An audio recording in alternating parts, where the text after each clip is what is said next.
Assistant professor प्रवक्ता परीक्षा practice set number 2 है, सामान्य ज्ञान सभी विषय के लिए अनिवार्य। तो आइए इसका पहला क्वेश्चन देखते हैं। मथने के पश्चात क्रीम का दूध से पृथक हो जाने का कारण क्या है? तो इसका कारण है सी यानी अब केंद्रीय बल। बिरला तकनीकी संस्थान झारखंड के किस शहर में स्थित है? ये रांची में स्थित है बिरला तकनीकी संस्थान। क्वेश्चन नंबर 3 है, परिवार नियोजन पर इंजेक्शन का उपयोग करने वाला राज्य? तो ए हरियाणा है। क्वेश्चन नंबर 4 है, भारत में पहली बुलेट ट्रेन किन स्टेशनों के बीच चलेगी?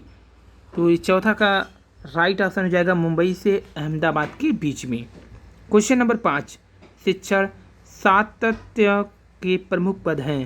शिक्षण सात्यांक के प्रमुख पद क्या क्या हैं? तो उपयुक्त चारों में जो कड़ी बनेगा 5 का 4 पहले आ जाएगा, यानी अनुबंधन होगा पहले, फिर प्रशिक्षण होगा, अनुदेशन होगा, तब प्रतिपादन होगा।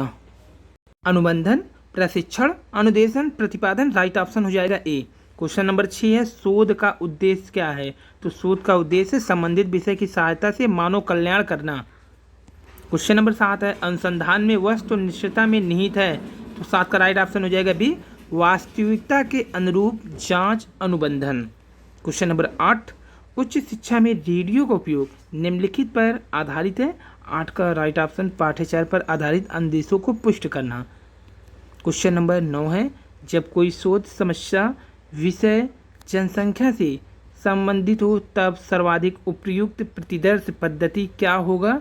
तो ऑप्शन बी यादृच्छिक यानी स्ट्रेटिफाइड प्रतिदर्श।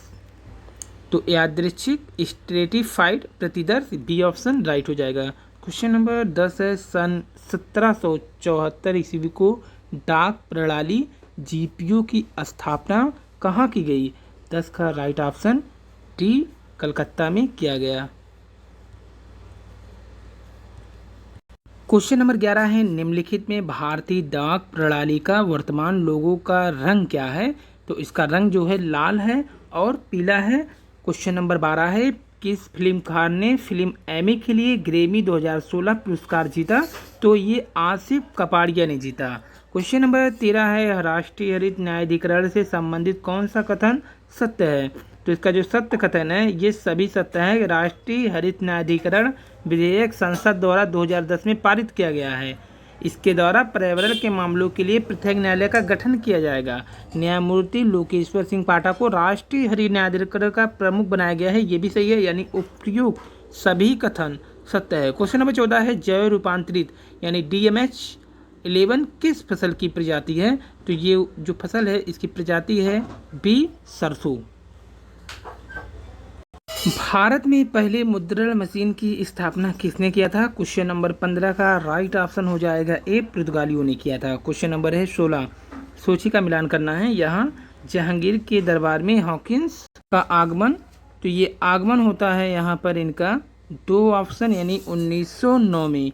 जहांगीर के दरबार में थॉमस रो का आगमन जो होता है 1615 में। मिल दिन हाल का भारत में जो आगमन होता है 1599 में। जबकि स्वाली में अंग्रेज द्वारा पुर्तगाली बेड़ा जो पराजित किया जाता है वो ऑप्शन 3 यानी 1612 में।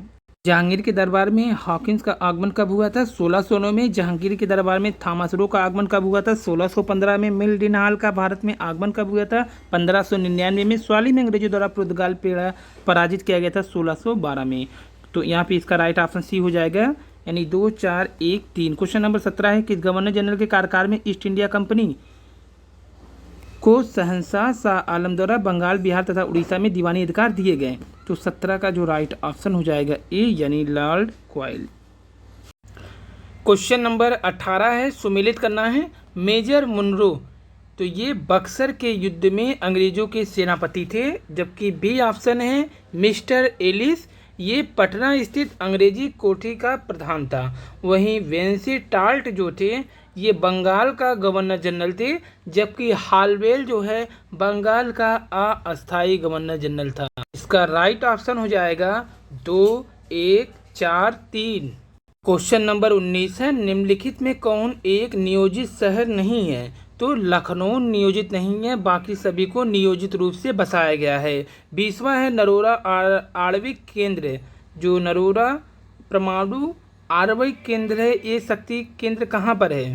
अरोरा आणविक केंद्र उत्तर प्रदेश में है। क्वेश्चन नंबर 21 है, ब्रह्मांड का प्रतिनिधित्व सबसे अच्छे ढंग से निम्नलिखित में किससे होता है? व्यवस्थित, यादृच्छिक, प्रति चयन से होता है। ऑप्शन यहाँ पे बी वाला 21 का राइट हो जाएगा। क्वेश्चन नंबर 22 है, नीचे कथन दिया गया है जिसमें एक कथन है क्षोभमंडल वायुमंडल का वह निचला भाग है जिसमें बादल छाने तथा तूफान उठने जैसे मौसम जन्य घटनाएं घटित होती हैं। आर है क्षोभमंडल में तापमान ऊंचाई के साथ घटता रहता है। तो क्वेश्चन नंबर 22 का जो राइट ऑप्शन हो जाएगा बी। ये दोनों कथन सही है लेकिन इसकी व्याख्या नहीं है। क्वेश्चन नंबर 23 है, भारत के संविधान में संघीय यानी फेडरल शब्द का कहाँ प्रयोग किया गया है? तो ये कहीं नहीं किया गया है प्रयोग भारत में। भारतीय संविधान का संघीय चरित्र इसकी प्रमुख विशेषताओं में से एक है। हालांकि भारतीय संविधान में कहीं भी महासंघ या फेडरेशन शब्द का प्रयोग नहीं किया गया है, बल्कि इसके स्थान पर भारतीय संविधान में भारत को राज्यों के संघ के रूप में संबोधित किया गया है। जबकि उद्देश्य का क्या है, संविधान के उद्देश्यों को प्रकट करने हेतु प्राय उनमें से एक उद्देश्य का प्रस्तुत की जाती है। भारतीय संविधान के उद्देश्य का ऑस्ट्रेलियाई संविधान से प्रभावित मानी जाती है। उद्देश्य का संविधान का सार मानी जाती है, उसके लक्षण प्रकट करती है। संविधान का दर्शन भी इसके माध्यम से प्रकट होता है। जबकि अनुच्छेद 368 जो है भारत के संविधान का यह खंड कहता है कि संशोधन के लिए विधेयक किसी भी सदन में आरंभ किया जा सकता है जब विधेयक प्रत्येक सदन के कुल सदस्य संख्या के बहुमत द्वारा अर्थात 50% से अधिक तथा उसमें उपस्थित और मतदान करने वाले सदस्यों के कम से कम 2/3 बहुमत द्वारा पारित किया जाता है। तो ये 368 का खंड है जो कि संशोधन के लिए विधेयक किसी भी सदन में आरंभ किया जाता है। सदस्य संख्या 50% से अधिक तथा उसमें उपस्थित मतदान करने वाले सदस्यों से कम 2/3 बहुमत द्वारा पारित किया जाना चाहिए। कि संविधान के भाग 3 जो है, भाग 1 में संघ तथा उसका राज्य क्षेत्र के विषय में टिप्पणी की गई है तथा यह बताया गया कि राज्य क्या है और उसके अधिकार क्या है। दूसरे भाग में नागरिकता के विषय में बताया गया है, जबकि भारतीय नागरिक कहलाने का अधिकार क्या है। जबकि भाग 3 में मौलिक अधिकार है जो कि 12 से 35 के अनुच्छेद में समाहित है। क्वेश्चन नंबर 24 है, भारतीय संविधान के स्रोतों की दृष्टि से निम्न में सुमेलित कीजिए कौन सा युग्म सही रूप से संबद्ध नहीं है। तो इसे देखिए, ऑप्शन ए कनाडा संविधान यूनियन शब्द से लिया गया है, तो कनाडा से यूनियन शब्द लिया गया, सही है। अमेरिका संविधान न्यायिक पुनर्विलोकन का सिद्धांत लिया गया, ये भी सही है। ब्रिटिश संविधान से संसदीय व्यवस्था लिया गया है, ये भी सही है, यानी 1, 2, 3 ही सही है। ऑस्ट्रेलियाई संविधान से संविधान संशोधन की प्रक्रिया लिया गया है, ये गलत है, ये लिया गया है अफ्रीका देश से। तो यहाँ पे जो राइट ऑप्शन हो जाएगा कि दक्षिणी अफ्रीका से लिया गया है संविधान संशोधन प्रक्रिया। क्वेश्चन नंबर 25 है, भारतीय संविधान का कौन सा अनुच्छेद व्यक्ति के विदेशी यात्रा के अधिकार को संरक्षण प्रदान करता है? तो इसका राइट ऑप्शन बी यानी 21 जो है ये संरक्षण प्रदान करता है। क्वेश्चन नंबर 26 है, निम्नलिखित कथनों पर विचार कीजिए। यहाँ पर जो विचार करके राइट ऑप्शन देना है, भारत के संविधान ने भारत के हर नागरिक के लिए 10 मूल कर्तव्य निर्धारित किए हैं, ये गलत है, 11 है। क्वेश्चन नंबर इसका ऑप्शन 2 है, भारत के संविधान में अनुच्छेद 51 में प्रतिष्ठित मूल कर्तव्य के प्रत्यक्ष प्रवर्तन का उपलब्ध है, ये भी गलत आंसर है। तो दोनों, ना तो 1 सही है और ना ही 2 सही है। क्वेश्चन नंबर 27 है, निम्नलिखित में कौन सर्वाधिक समय तक उपराष्ट्रपति पद पर आसीन रहा? तो डॉक्टर एस राधाकृष्णन ये सर्वाधिक समय तक उपराष्ट्रपति पद पर आसीन थे। क्वेश्चन नंबर 28 है, निम्नलिखित में कौन सा एक अस्फीति का समुचित वर्णन करता है? तो 28 का राइट ऑप्शन सी हो जाएगा। यह वस्तुओं और सेवाओं के समान कीमत स्तर में सतत गिरावट है।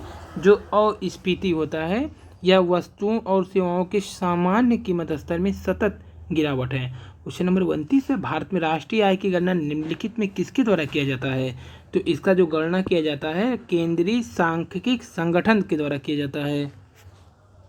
ऑप्शन सी यहाँ पर राइट है। बेरोजगारी समस्या से गरीबी बढ़ती है क्योंकि कारण है इसका मुद्रास्फीति की दर बढ़ती है, यानी ऑप्शन सी यहाँ पर राइट हो जाएगा। ये थे आज के 30 क्वेश्चन असिस्टेंट प्रोफेसर भर्ती परीक्षा 2021। धन्यवाद।